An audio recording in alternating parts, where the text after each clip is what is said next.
And here comes a VIA train headed west beside this parked CN train.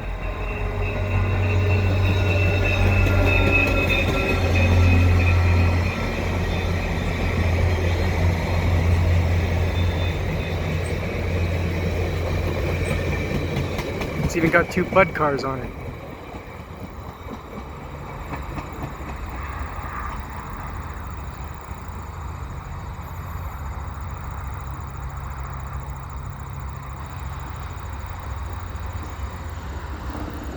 Oh, and here comes an AMT train.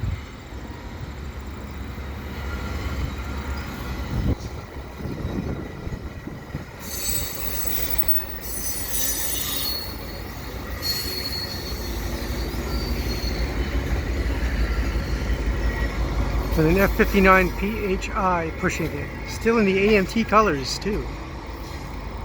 Even though they're not AMT. They're now the other agency there. EXO.